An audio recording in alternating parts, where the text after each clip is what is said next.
Bom, vamos ver um código aqui que tem um bug, certo? O que eu gostaria que ele fizesse é calcular o somatório de 1/i de igual a 1 até k, tá?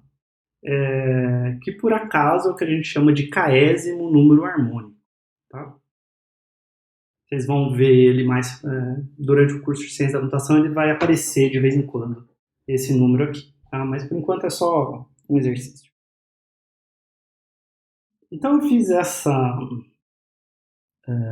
esse código aqui, ele tem um bug, e eu já vou discutir qual que é esse bug, mas vamos ver. Então tem essas funções divisão e soma, tá? Soma vai fazer esse somatório aqui, divisão uma função simples, daqui a pouco eu falo dela, mas na linha 10 eu faço S é igual a soma de 10, tá? Então eu queria calcular o décimo número harmônico, né? K valendo 10, e imprimir esse valor S, tá?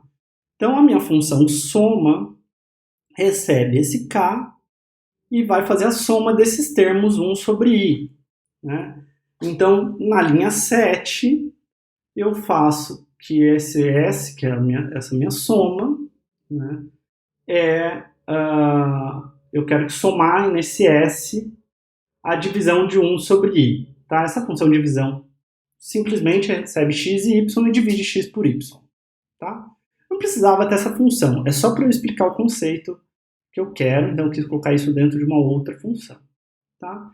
Então daqui a gente chamou soma e soma chamou divisão, que vai realizar essas divisões aqui. Tá? E então eu estou somando 1/i para esses i's aqui, certo? Só que aqui que está meu bug. Na linha 6 eu estou fazendo i no range de k, tá? Que não é i igual a 1 até k, mas na verdade é i igual a 0 até k menos 1. Então eu vou fazer uma divisão por zero aqui. Eu vou tentar dividir 1 por 0 e eu vou ter um problema. Tá? Então, quando eu executar esse código, esse bug vai me ferrar a vida e vai me dar esse erro aqui. Tá? E é sobre esse erro que eu quero falar e eu quero explicar para vocês melhor esse erro, para vocês aprenderem a ler esse erro e conseguir debugar o código de vocês. Tá? Se você ignorar tudo e só ler a linha 8, você vai ver que ele está falando que o erro é divisão por zero. Tá? Mas eu quero explorar um pouquinho mais isso. Tá? O Python, ele sabe qual linha de código fez qual chamada de função. Então vamos ler isso daqui. Filepilha.py é o nome do meu arquivo que eu criei para criar esse exemplo. Tá? E aí ele fala para mim, na linha 12, em módulo, esse módulo significa que não está dentro de nenhuma função. Tá? Você executou a linha S é igual a soma 10. Que fez você ir para essa função soma. E em algum momento nessa função soma, na linha 8, você fez que S é mais igual a divisão de 1/i. Que eventualmente, na linha 2, seu arquivo, na função divisão, devolveu x/y, que foi onde você teve esse erro de divisão por zero. Tá? Então, o Python ele sabe o que a gente chama de pilha de chamada. Eu vou falar sobre pilhas em estrutura de dados, tá? Isso é parte do conteúdo de estrutura de dados, e algumas coisas vão ficar mais claras lá para frente, tá? Mas por enquanto pense em uma pilha de pratos, que é uma forma razoável de você pensar. Tá? Vou falar disso de novo em estrutura de dados. Tá? Então você tem esse S é igual a soma, e você coloca por cima, como se fosse um novo prato, esse S mais igual a divisão de 1/i. E aí sobre esse outro prato você está colocando esse return x/y. Tá? Na verdade não é bem assim. Na verdade o que eu estou empilhando é o módulo, né, que estou no escopo global, tá? E aí eu estou colocando a chamada da função soma e aí depois a chamada da função divisão por cima, tá? Então, quando uma função é chamada, ela, nessa pilha de pratos que a gente está pensando, vai em cima da atual. E aí, bom, quando ela acaba, a gente tira esse prato. Toda vez que você chama uma função, imagina que você põe um prato em cima da pilha. Toda vez que você acaba uma função, você tira esse prato, descarta esse prato de cima da pilha, tá? E aí, quando a gente tem um problema, a gente, em alguma linha, a gente sabe tudo o que estava acontecendo em cada uma dessas funções que estão empilhadas na sua pilha de pratos, tá? Então, olha só, a gente sabe em que linha o problema aconteceu. A gente sabe que o meu problema foi divisão por zero na linha 2 do meu arquivo pilha.py, né? Na função divisão. Mas o bug, de fato, não está aí. O bug está em outra linha. O erro foi ter chamado essa função divisão com y valendo zero. E esse erro está aqui nessa função soma, não na função divisão. Então é muito importante quando você tem um erro e você está programando, você olhar essa ideia da pilha de chamadas, tá? Toda linguagem de programação razoável, ou pelo menos as mais famosas, vão te dar esse conceito. Tá? O que você estava executando na hora que você teve esse erro. E aí podia ser que o erro estivesse aqui, né? Podia ser que o erro estivesse aqui, podia ser que o erro estivesse aqui, mas alguma coisa causou esse erro. Então, no caso aqui, a linha 8 que chamou incorretamente a divisão, passando o i igual a zero. Ela pediu para fazer uma divisão por zero. Então, vamos debugar esse código anterior aqui para ver o que acontece. Tá? Eu só vou precisar digitar ele porque eu esqueci de preparar, mas isso é rápido.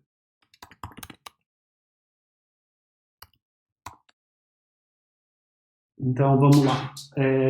Eu tenho essa função divisão, def divisão, que recebe x e y, e ela devolve x sobre y. Aí eu tenho essa função soma, recebe k, faz s igual a zero, e aí para ir no range de k, eu estou fazendo s é mais igual a divisão de 1i e return s. Isso. E aí eu estou fazendo s é igual a 10. Não, desculpa. S é igual a soma de 10, print s. Tá? Então esse é o código que está lá no slide. Tá? Então primeiro eu vou rodar ele. E aí ele dá aquele mesmo erro que eu te falei. Agora ele está falando no arquivo, e aí está dando onde esse arquivo está. Tá? Então o meu arquivo chama exemplo4.py e ele está nessas subpastas aqui. Tá? Então ignora isso. Mas ele está falando que o erro acontece na linha 10. Então quando na linha 10 a gente chamou a função soma, a gente teve algum problema. Que depois a gente estava na função soma na linha 7, que chamou a função divisão e teve problema na linha 2. Então o problema de fato aconteceu aqui, mas porque soma chamou divisão, porque essa linha 10 chamou soma. Tá? Então se a gente debugar aqui, a gente vê que é exatamente isso que acontece, né? Então, eu estou aqui em soma, aí eu vou entrar na chamada da função soma, estou executando s igual a zero, i no range de k, e aí note que agora minha variável i vale zero, né? Então eu vou pedir para dividir 1 por zero, e aí é aqui que eu vou ter problema. Tá?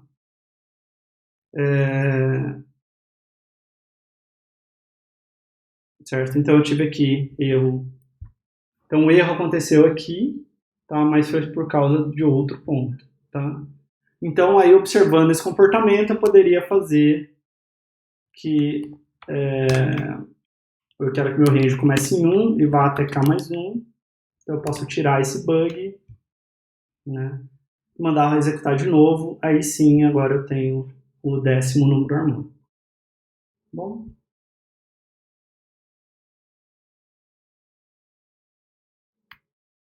Bom, então isso aqui é uma coisa muito importante quando acontece esses erros, tá? Mas, no fim das contas, o que são esses erros que o Python dá, por exemplo, aqui, divisão por zero? Talvez vocês já tenham recebido um erro chamado erro de sintaxe, quando você erra alguma coisa na escrita do programa, por exemplo, você faz um if e esquece os 2 pontos, tá? Esse erro que a gente viu é o que a gente chama de uma exception, tá? Então, o seu programa... Então, aconteceu alguma coisa de exceção, uma excepcionalidade na execução do seu programa. E assim que isso acontece, seu programa termina. Tá? E o Python imprime a pilha de execução. Então, o que aconteceu aqui eu tive uma exceção de divisão por zero. Então, o programa acaba e é impressa a pilha de chamadas, né, para eu ver o que aconteceu. Só que nem sempre eu quero que meu programa morra quando tem um certo problema. Tá? Por exemplo, eu tenho um programa aqui muito simples que, dado o número n inteiro, diz se n é par ou se n é ímpar. Mas se o usuário, sem querer, digitar algo errado? Por exemplo, se eu pedir para entrar com n e ele digitar 3.4, né? Ele não sabe que só pode ser número inteiro, por exemplo. A gente vai ter um value error, tá? Que é uma exception, uma exceção, dizendo que eu não consigo converter 3.4 para inteiro usando a base 10. Tá? Então eu estou falando que isso não é possível. Né? Ok, tudo bem. Tá? Mas a questão é que a gente não quer que esse usuário digite um número que não é um número inteiro, né? Ele digite, por exemplo, 3.4, ou ele digite outra coisa, ou não digite nada, dê enter sem querer, qualquer coisa do tipo. A gente não quer que o programa simplesmente morra. A gente quer lidar com problemas que possam acontecer na execução do nosso programa. Então, a gente vai usar uma coisa que chama try except, que lembra muito if, elif, else. Tá? Então a gente vai tentar executar o código, que é o try. Então um bloco de código onde pode aparecer alguma exceção. E aí eu vou lidar com exceções que possam ocorrer, que é o except. Tá? Então é o que eu faço se a exceção ocorrer. Então, deixa eu mostrar para vocês o código corrigido, que é o seguinte. Ignora esse while por enquanto. Tá? Olha só o seguinte. Então, falando assim, try. Então, tente executar esse comando. Tente fazer n igual a int input entre com n. Tá? Então, tente ler um número inteiro. Tá? E realize esse break, que vai ter a ver com esse while, que eu já explico daqui a pouco. Se você não conseguir ler esse número inteiro por causa de um value error, que foi o que a gente recebeu aqui, value error, eu quero que você imprima para o usuário o valor digitado para n não é válido. Tá? Então, se acontecer um erro nesse bloco de código, por causa de um value error, eu quero que você imprima essa mensagem. Tá? E aí eu coloquei tudo isso dentro de um while true. O while true é um negócio que executa para sempre, né? A não ser que você dê um break. Então, o que vai acontecer? Se o usuário digitar um valor inválido para n, a gente vai ter uma exceção de value error, vai imprimir o valor digitado para n não é válido, esse bloco todo vai acabar e vai voltar a ser executado por causa do while true. Isso vai acontecer enquanto o usuário digitar um número inválido. Na hora que ele digitar um número válido, a gente vai ler esse número n e vai executar esse break. Tá? Saindo, não executando esse except e saindo do while por causa do break. Né? O break vai matar o while. E aí a gente vai imprimir se n é par ou se n é ímpar. Tá? Então a mensagem que eu quero que vocês capturem é essa. Você tem um bloco de código que pode ter algum tipo de exceção. você executa ele dentro desse try. Se a exceção acontecer, no except você lida com isso. Tá? E note que o que acontece é, a primeira vez que acontecer essa exceção, o resto do bloco do try não é executado. O resto do bloco do try só é executado enquanto você não tiver nenhum erro. Tá? Você pode fazer várias coisas com try except. Tá? Você pode capturar vários tipos de exceção diferentes com o mesmo except. Então, por exemplo, eu posso ter um runtimer error, type error, name error. Então, ao invés de só escrever except um tipo de erro que poderia acontecer, eu posso pastar entre parênteses uma lista de erros que possam acontecer. Tá? Eu também posso ter vários excepts para lidar de formas diferentes com o erro ou dar mensagens de erro diferentes para o meu usuário. Tá? Então, por exemplo, eu tive um OS error. Tá? Eu posso escrever except OS error. Tá? E se eu escrever OS error as error, eu estou criando uma variável error que ela vai ter as informações desse erro para mim já carregadas para eu poder ver qual foi o erro, poder imprimir alguma parte da mensagem de erro para o usuário. Tá? Então posso ter assim, se acontecer um OS erro, um erro de sistema operacional, faça alguma coisa. Se eu tiver um erro de valor, faça outra coisa.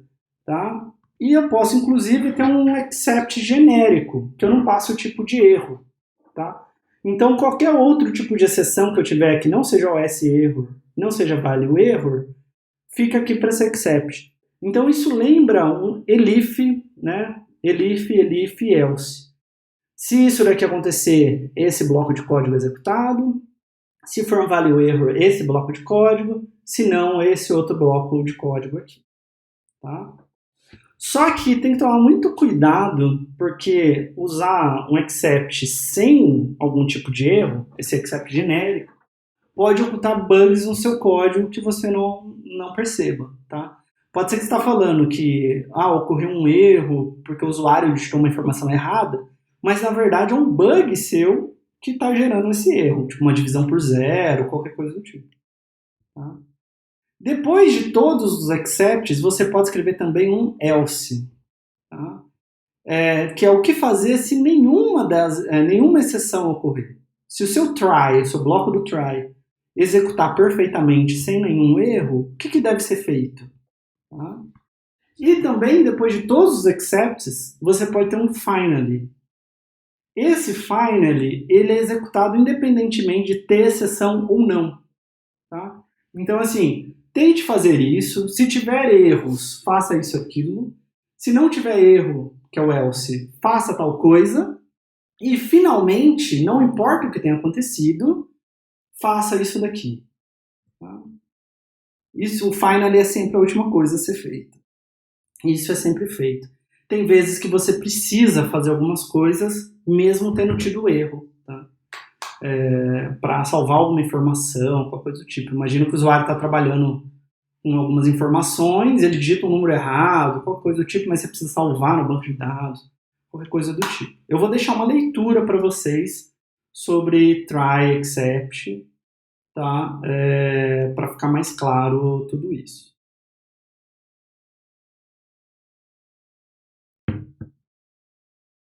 Bom, mudando de assunto, a gente tem um conceito importante na computação, assim, muito, muito, muito importante mesmo, que é o conceito de biblioteca de código. Tá? Então, a ideia de bibliotecas de código é compartilhar coisas que já foram escritas, organizar e divulgar, compartilhar código já feito para que a gente não precise ficar reinventando a roda toda vez que vai programar.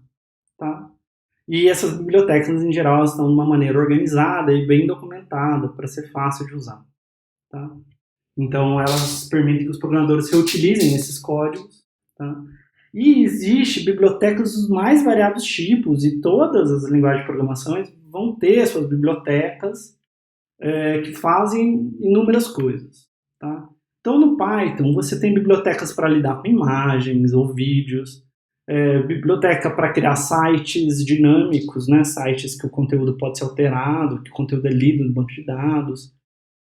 Biblioteca para criar jogos, para ler informações em determinados formatos, para acessar conteúdos na internet. Então, biblioteca que é capaz de acessar um site, pegar o conteúdo desse site, processar essa informação de alguma forma, tá? E assim por diante. E aí, com isso, você como programador consegue focar na tarefa que você precisa resolver do que reinventar a roda, né?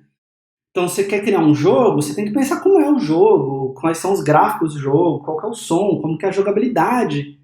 Mas você não precisa pensar, por causa da biblioteca, como que a informação é mostrada na tela, como que o gráfico é mostrado na tela, como que o som é emitido pelo computador e assim por diante. Então, a biblioteca já te dá um monte de coisa que você teria que fazer pronto. E você consegue focar na tarefa que você está mais interessado. Tá? Algumas bibliotecas interessantes que eu vou só mencionar, tá? Então, o Python já tem várias bibliotecas built-in, já estão nele, então é só usar, tá? Então, por exemplo, Datetime é uma biblioteca para você poder lidar com hora e data, tá? Então, pode fazer contas com data, eu quero hoje mais 7 dias, eu quero guardar datas, eu quero imprimir datas, etc. Decimal, eu acho que vocês já viram em Lab, mas é para guardar um número decimal ao invés de um número float, então você não tem problema de precisão. Fractions, se você quiser guardar frações, né, tipo P sobre Q. Math, que tem várias funções matemáticas prontas. OS, que é para lidar com o sistema operacional, independente se está no Linux, Mac ou Windows. Então tem algumas coisas que quer fazer e aí você consegue usar essa biblioteca OS, sem ter que se preocupar em qual sistema operacional você está. Random, que é para gerar números aleatórios, se você quer fazer algum tipo de sorteio aleatório, por exemplo, num jogo, você pode querer decidir se o inimigo vai para a esquerda ou para a direita aleatoriamente. Tá?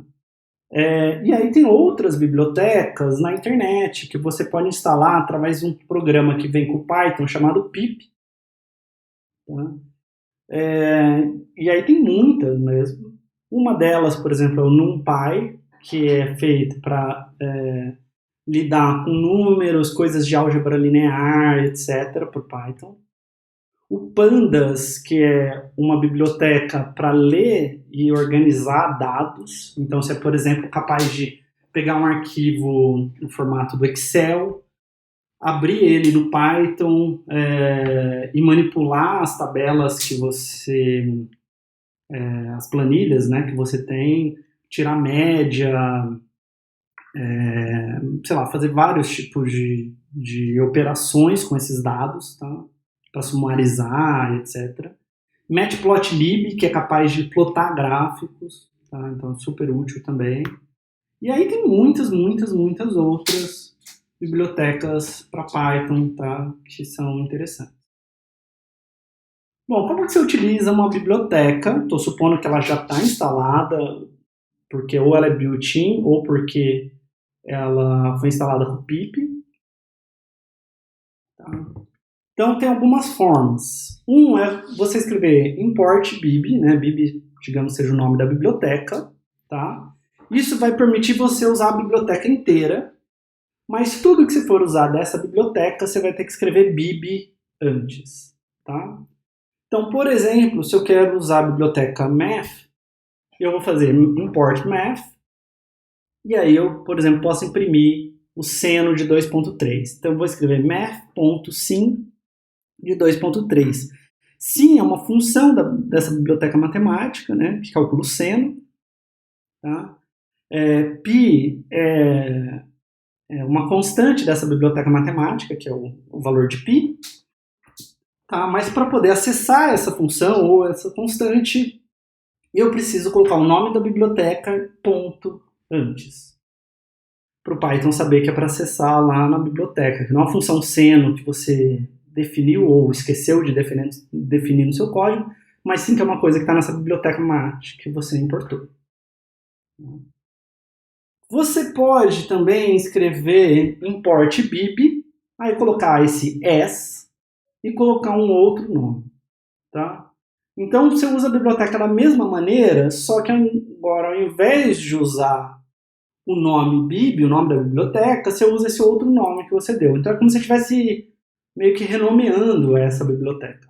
tá? Então eu posso escrever import math as m, e aí, onde antes eu escrevia math.sim, agora eu escrevo m.sim, tá? Porque eu estou dando esse nome m para a biblioteca, tá? Isso daqui é usado para bibliotecas que têm nomes muito grandes, ou que você vai usar muito e o código vai ficar muito pesado, tá? Então, por exemplo, quando você procura códigos sobre NumPy na internet, é muito comum você ver essa linha, import NumPy as NP. E aí a pessoa, tudo que vai usado NumPy, escreve NP ponto alguma coisa. Pronto, tem que ficar escrevendo NumPy, que é bem longo, comparado com NP, né? E que deixaria o código mais pesado, tá? Isso que NumPy nem é um nome tão grande. Você também pode escrever o seguinte, from bib, da sua biblioteca, import alguma coisa, tá? E isso vai permitir usar essa alguma coisa sem colocar o bib antes. Então eu posso escrever from math, import sim e py, tá? Então eu coloquei entre vírgula aqui, se eu quiser só sim, era só ter parado antes da vírgula, né? E agora eu posso escrever print sim de 2.3, vírgula py aqui, sem escrever math ponto antes deles. Porque eu estou falando, import a função c, né, a constante py lá do math, então eu posso usar diretamente agora. Outra coisa que eu posso fazer é from biblioteca, desculpa, from bib, né, import asterisco ou estrela, se você preferir, tá? Isso daqui vai permitir usar toda a biblioteca sem colocar o bib antes. Então, se eu escrever from math import estrela, eu estou importando tudo da biblioteca matemática, então eu posso usar a função seno e a constante pi direto, sem escrever math ponto antes. Tá? A gente deve evitar usar esse from biblioteca import estrela, tá? Porque deixa o código menos legível. Eu não sei de onde veio esse sim. Quando eu tenho um monte de bibliotecas, isso é muito comum, né, de usar muitas bibliotecas ao mesmo tempo, aí eu não sei se esse seno está definido na math, se está definido na outra, certo? Onde está definido. Então, é melhor usar ou import math, se eu vou usar muitas funções de math, ou se eu só vou usar uma função, duas funções, aí eu posso fazer um from math import essas funções. Tá? E tem que tomar cuidado também com conflitos de nome, né? Você pode ter duas bibliotecas que têm funções com o mesmo nome. Então, você escrever math.sim evita esse tipo de coisa, porque você sabe qual biblioteca você está falando. Bom, e além de fazer import de bibliotecas, você pode fazer import de arquivos seus também, tá? Então você pode ter vários arquivos na mesma pasta, do programa que está fazendo, e aí você pode fazer import arquivo para importar o arquivo .py. Tá? Se você tem um arquivo .py, só escreve import arquivo. Tá? Então, digamos que você tem um arquivo lá, paridade.py, que tem várias funções que tem a ver com paridade. No caso aqui só tem duas. Def par n, que devolve se n módulo 2 é igual a 0, e def impar n, que devolve se o número não é par. Tá? E aí no seu prog.py, você pode escrever from paridade, porque o meu arquivo chamava paridade.py, import par. Né? Então, estou importando essa função par aqui do arquivo paridade.py. E aí eu posso escrever, por exemplo, ler o número n, se for par, imprime n é par, se não, imprime n é ímpar. Tá? E aí, por que eu faria isso? Porque se eu usar vários arquivos, eu posso organizar melhor o meu código. E eu posso dividir responsabilidade entre os arquivos. O arquivo paridade.py só tem funções que tem constantes, qualquer coisa do tipo, que tem a ver com paridade, certo? Enquanto que o arquivo, deixa eu pensar, o arquivo de o leitura.py, ele só cuida de ser capaz de ler arquivos em certo formato, tá? Por exemplo. Tá? Então você pode, por exemplo, ter um módulo que cuida do processamento do dado, outro módulo que cuida da exibição do resultado, e etc. Então, você consegue dividir o que a gente chama de responsabilidades entre os arquivos. Quem é responsável por ler informações não é necessariamente responsável por exibir as informações, e assim por diante. Tá? E também a gente pode compartilhar toda parte do nosso código se a gente utilizar vários arquivos. Agora, se meu colega está trabalhando num problema que envolve paridade, eu posso enviar para ele meu paridade.py para ele usar. Tá? E também eu posso colaborar com outros membros da equipe. Talvez a gente está trabalhando no mesmo projeto juntos, e ele vai implementar o paridade.py enquanto eu vou implementar o prog.py.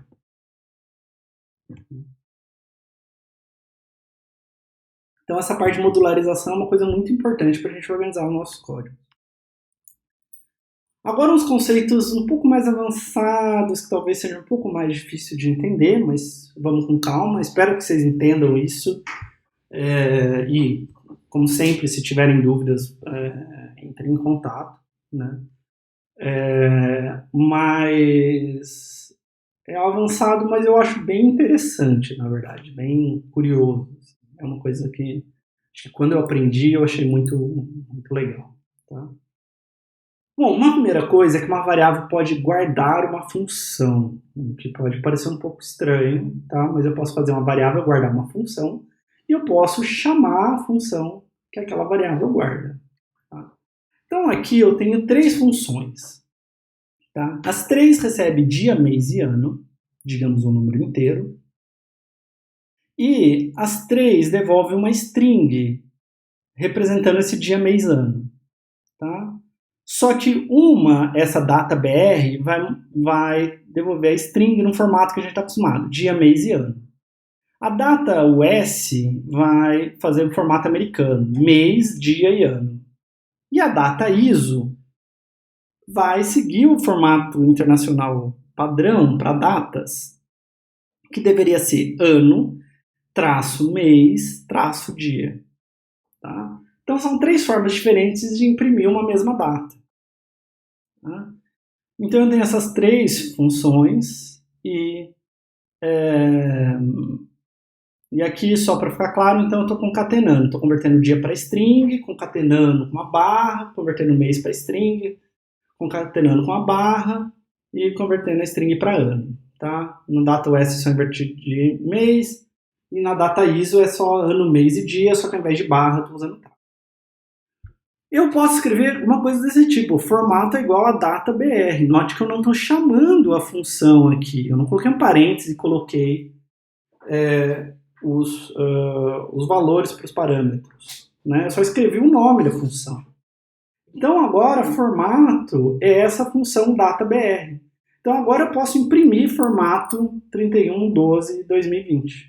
Tá? Então agora eu estou chamando a função formato, que é a função data_br. E se eu escrever depois formato igual a data_us, eu posso imprimir formato 31/12/2020, ele vai chamar a função data_us. E a mesma coisa para data ISO. Então, por exemplo, eu poderia ter um if que, dependendo se está no Brasil, nos Estados Unidos ou quero padrão internacional, eu imprimo, eu digo qual que é o meu formato de data, uma vez, e toda vez que eu precisar imprimir a data, eu chamo essa função formato, que vai ser de fato a função correta. Tá?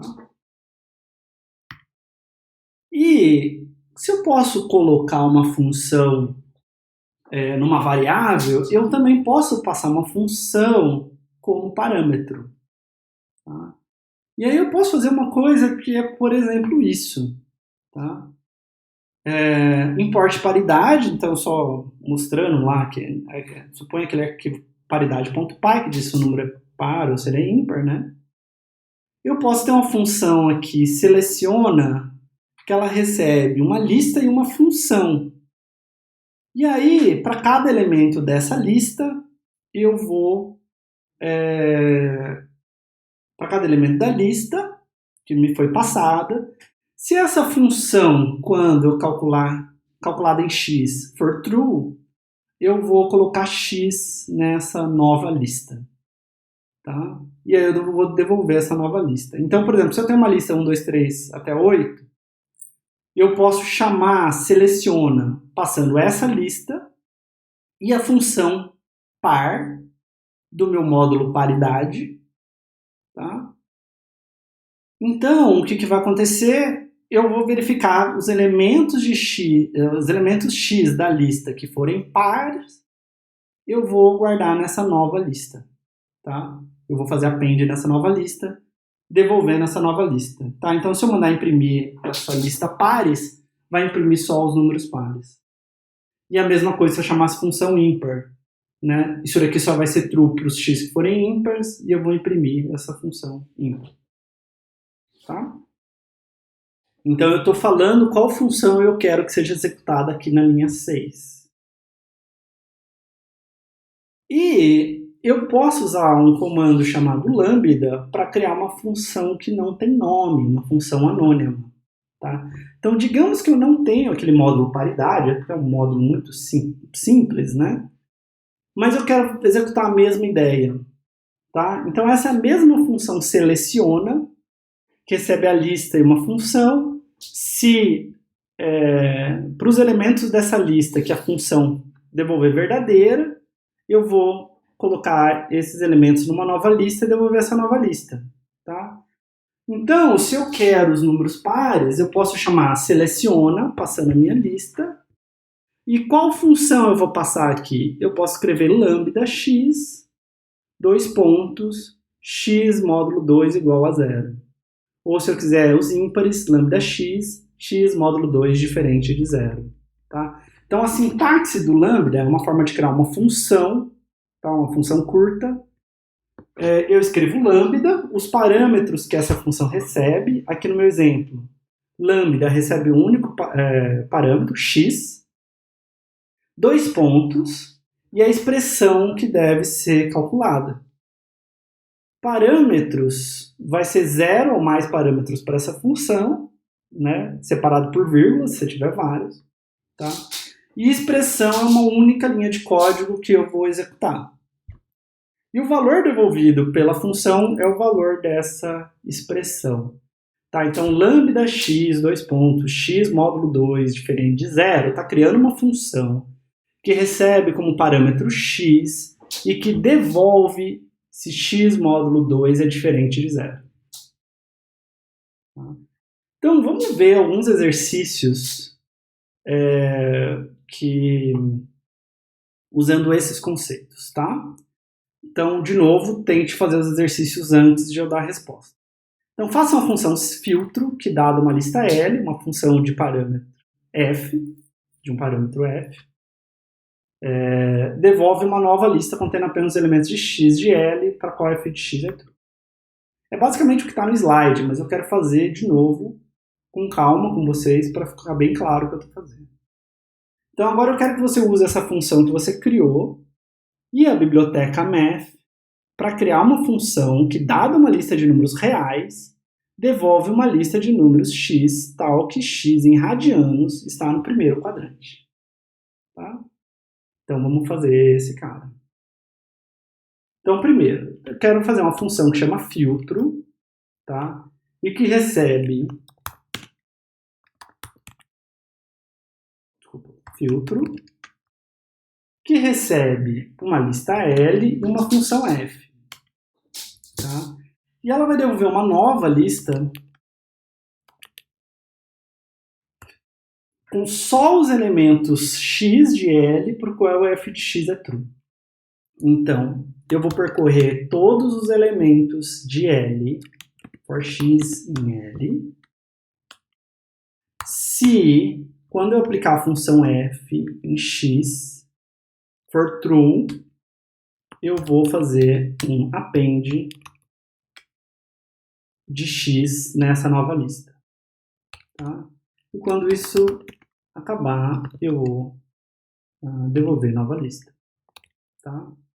Se isso parece estranho para você, deixa eu fazer o seguinte primeiro.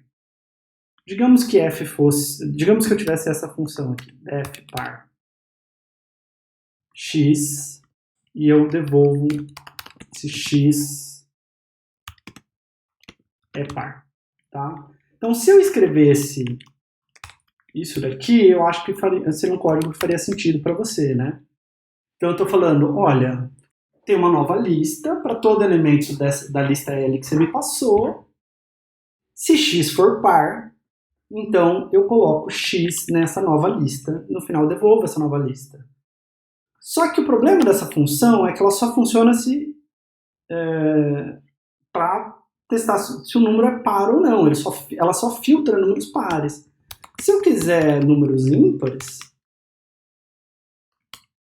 né, que é uma coisa que não é par, tá?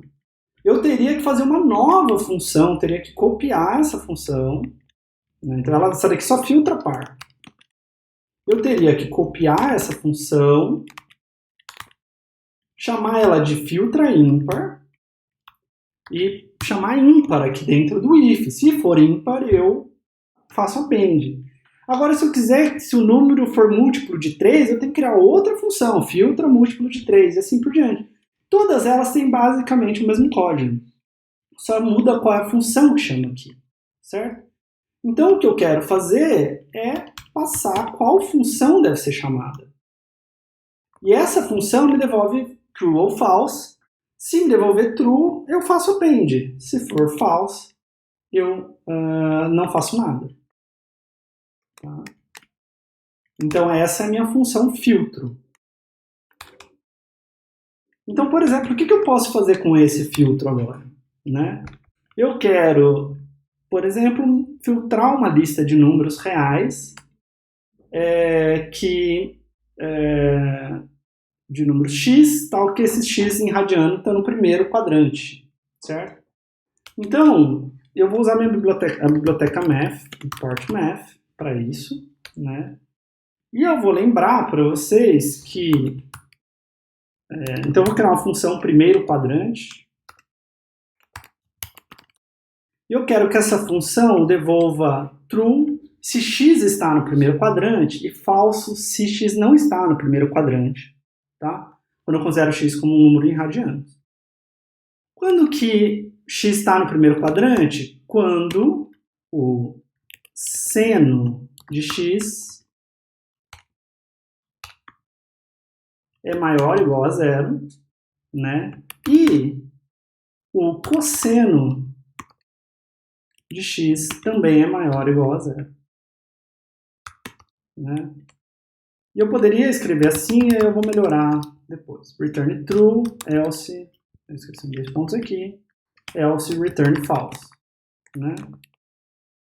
Bom, mas na verdade o que eu quero saber é se essa expressão é verdadeira ou falsa, né? Então eu posso simplesmente escrever return esse cara aqui. Tá? Então eu usei a biblioteca math.h, defini uma função primeiro quadrante. Deixa eu fazer uma lista aqui só de exemplo. Tá? Então tem 0, eu vou colocar π sobre 4, que é um cara que eu sei que está no primeiro quadrante. Π sobre 2, que se não tiver erro de arredondamento é para dar que está no primeiro quadrante também. Math.p, eu sei que não está no primeiro quadrante. 2 vezes math.p, eu sei que está no primeiro quadrante, né? Porque eu já dei a volta toda na circunferência. E digamos 2 math.p mais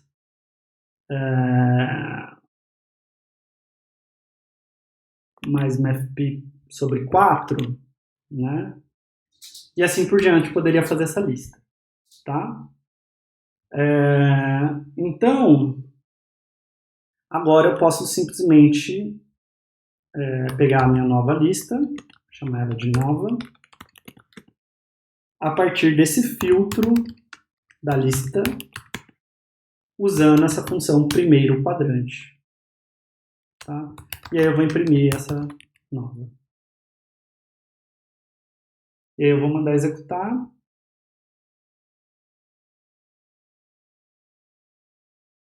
Tá? E aí imprimiu esses números. Né? Então 0 a gente sabe... Deixa eu imprimir lista primeiro. Tá? Então, estou imprimindo a lista, depois estou imprimindo a nova lista, né?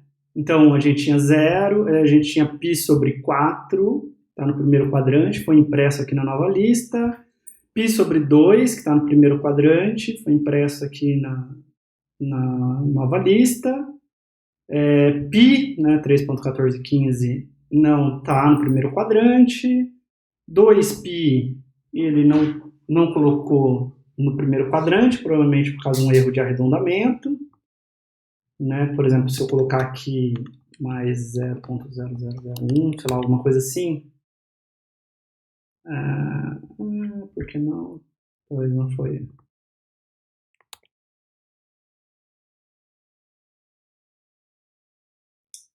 Talvez eu estou falando besteira. Bom, sei lá.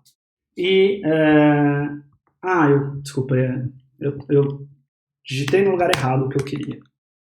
Tá? Então, se eu colocar 0.001 aqui no 2π, só um errinho, só para vocês verem que é questão de erro que é um erro de... É um erro na hora de calcular o seno ou cosseno, que não está dando maior ou igual a 0, porque deveria ser 0, mas função seno, função cosseno pode ter erro, certo? Pode ter um erro muito pequeno, mas pode ter algum erro. Então, deixa eu mostrar isso para vocês. Importing math. Aí, se eu pedir math.sen de 2 vezes math de 2π, isso deveria ser 0, mas na verdade ele está me dizendo que é 2 vezes 10 elevado a menos 16. Tá? Então, porque essas operações, seno, cosseno, etc., elas vão ter erro de precisão. Tá? Então, é bem perto de 0, mas não é 0. Tá? Então, meu código aqui está funcionando como eu queria, né? Está selecionando corretamente os números. Tá? E eu sair aqui. Tá? Então, está fazendo essa seleção corretamente dessa minha função filtro. Tá? E, bom, a minha função primeiro quadrante é tão curta, né, que eu não precisava definir essa função primeiro quadrante. Tudo bem se você quiser, tá? Mas eu poderia usar um lambda. Então, eu poderia usar lambda x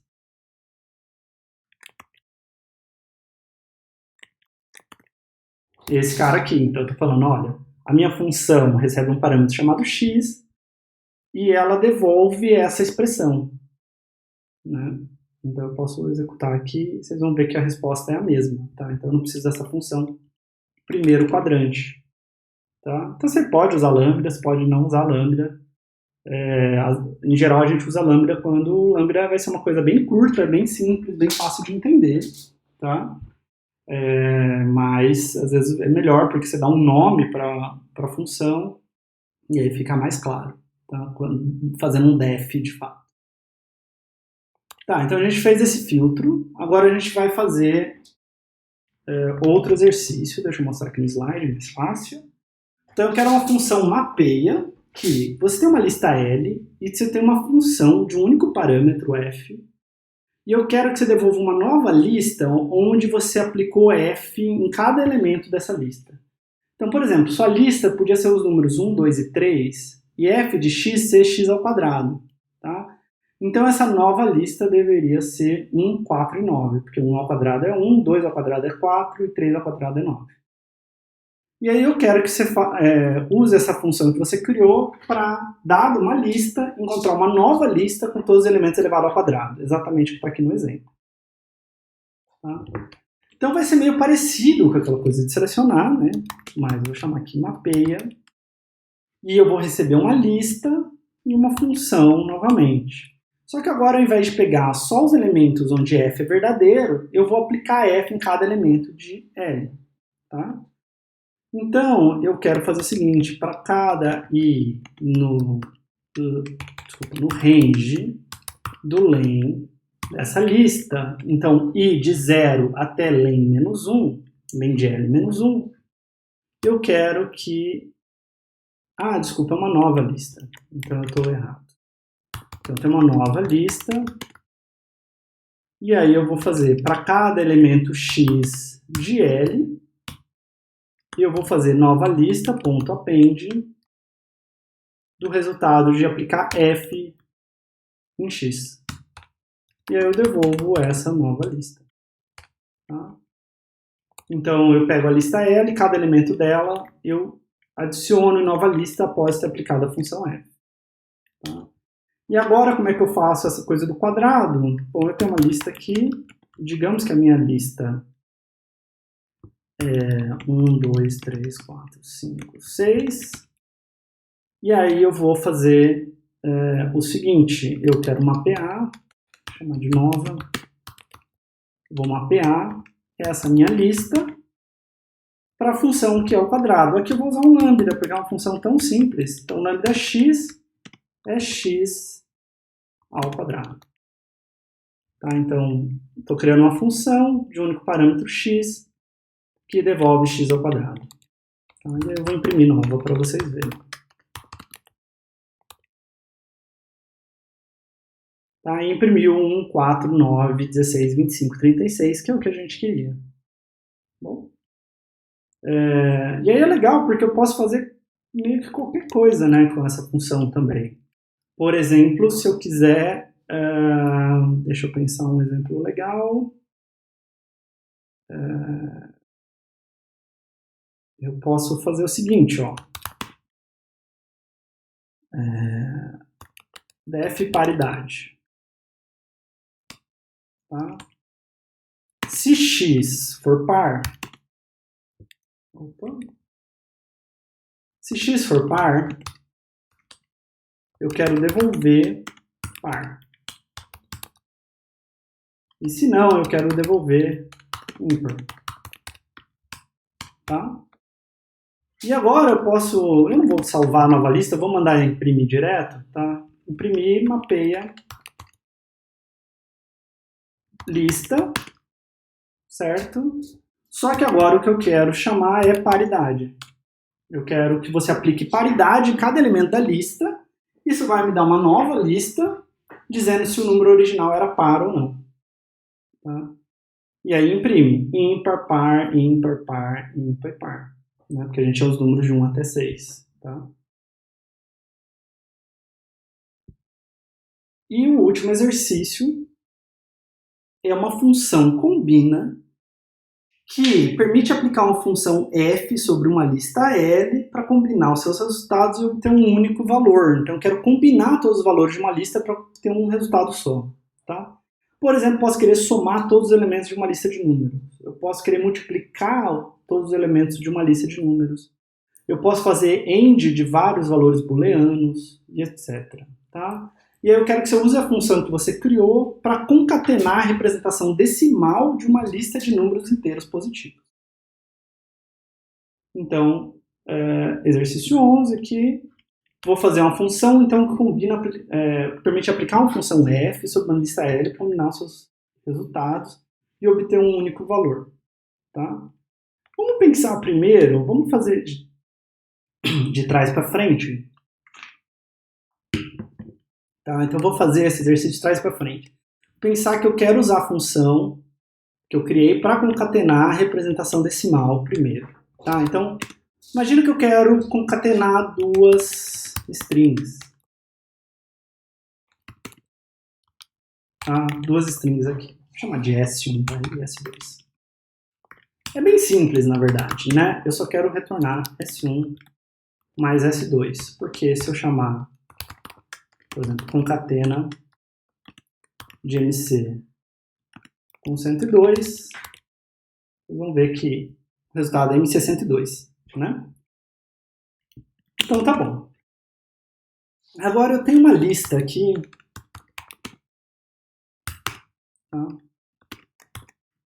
de strings que eu quero concatenar.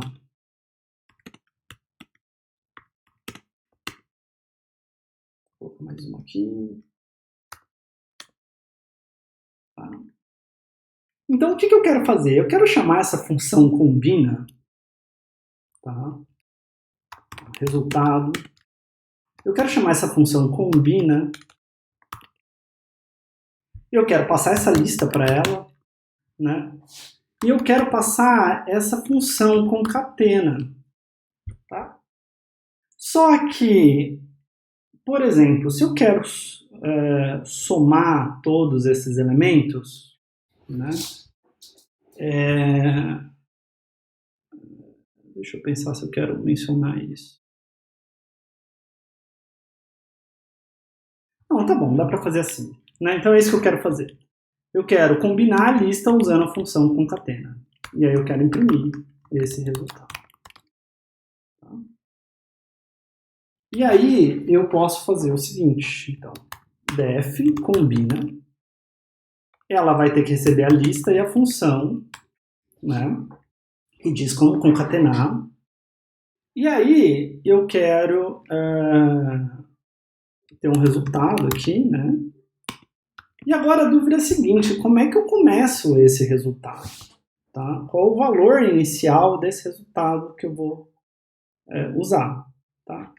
Então eu vou chamar, eu vou começar esse resultado como L0, porque eu quero agregar esses valores aplicando um operador binário de M em C, depois de MC no menos e assim por diante. Tá? Então eu vou começar o resultado igual a L0, e aí eu vou fazer um for de I em range de 1 até len de L. Então eu quero começar de 1 ao invés de começar de 0. Tá? E aí eu vou aplicar a concatena. Desculpa, eu vou aplicar o resultado. Vai ser igual a F de resultado com LI. E aí depois eu vou devolver o resultado. Tá? Então, return resultado. Então, basicamente, o que eu estou fazendo é eu estou somando primeiro, o resultado vale L0. Então, eu estou somando L0 com L1 e guardando o resultado. Depois, eu estou pegando a soma de L0 com L1, somando com L2 e guardando o resultado. E assim por diante. Tá? Então, eu estou como se fosse um for de fazer uma soma, só que se eu fosse fazer um for de fazer uma soma, meu resultado inicial seria 0 e eu percorreria todos os elementos de L, certo? Só que eu não sei qual deve ser o primeiro valor a ser colocado em resultado, né? Não sei se é 0, se a string é vazia, se é 1, qualquer coisa do tipo, tá? Então, eu posso fazer isso com essa função, tá? E vocês vão ver que ela imprime o que a gente queria. Tá? Imprime o MC102. E eu posso usar essa função para várias coisas, né? Eu posso, por exemplo, imprimir combina da lista 1, 2 e 3 com lambda x sendo xy, porque eu quero dois parâmetros, x mais y. Né? E aí, se eu imprimir isso, vai imprimir 6, porque eu estou combinando essa lista 1, 2, 3, né, usando essa operação de soma. Se eu colocar a lista aqui, essa função lambda também é a mesma coisa, ela concatena ao invés de somar, porque as coisas são strings. Então dá o mesmo resultado. Né? Então eu posso usar isso para várias coisas.